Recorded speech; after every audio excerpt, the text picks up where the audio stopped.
There's a tax in Orange County that can add $500 a month to your house payment for the next 40 years. It's not in the listing price. It's not on Zillow, and most buyers never see it coming. It's called Mello-Roos. Two nearly identical homes, a few blocks apart, can be thousands of dollars a year apart because of it. Here's exactly what it is, where it hides, and how to spot it before it costs you. Mello-Roos is a special tax. It comes from a California law passed back in 1982, named after the two lawmakers who wrote it. Here is why it exists and why it is so important to understand. In 1978, Proposition 13 capped how much California could raise regular property taxes. That was great for homeowners, but it left cities short on money to build new infrastructure. So the state created a workaround, and that workaround is Mello-Roos. It lets a community fund things like schools, roads, parks, and sewers by charging the homeowners in that area a special tax on top of their regular property taxes. Those areas are called community facilities districts. So where does Mello-Roos appear? Almost always in newer, master-planned communities. In Orange County, that means places like Irvine and the Great Park neighborhoods, places like Ladera Ranch, Rancho Mission Viejo, and Rancho Santa Margarita. If a community was built or expanded in the last few decades, there's a good chance it carries Mello-Roos. Older established neighborhoods usually don't. Now the part that matters, how much and for how long.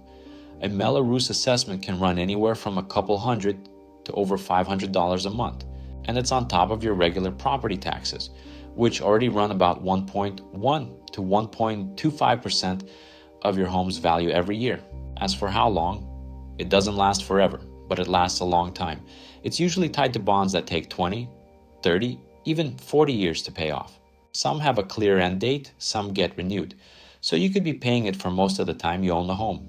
Here's the trap that catches buyers. Two homes can look identical and be priced the same, but one sits inside a Mello-Roos district and the other doesn't. That $500 a month difference is $6,000 a year and tens of thousands over time. It can completely flip which home is actually the better deal.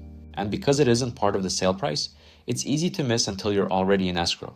So how do you catch it ahead of time? A few ways. First, look at the property tax bill. Mello-Roos shows up as a separate line item, often labeled a community facilities district or a special assessment. Second, ask for the tax history on that specific address. Third, ask your agent directly. A good one checks this for you on every home you're serious about. Never just assume a home doesn't have it. Now, is Mello-Roos a bad thing? Not necessarily. You're usually paying for something real. Newer schools, well-kept parks, good roads, nice amenities. For a lot of buyers, that's worth it. The problem isn't Mello-Roos itself. The problem is being surprised by it.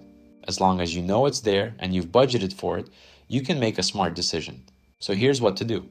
Always get the full tax picture, base property taxes plus any Mello-Roos, before you fall in love with a home.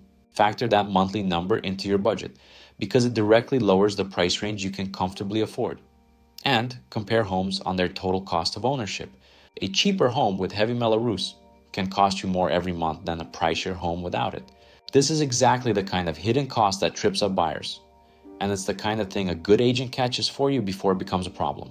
I put together a free buyer's guide with a checklist for Mello-Roos and every other hidden cost in a California purchase.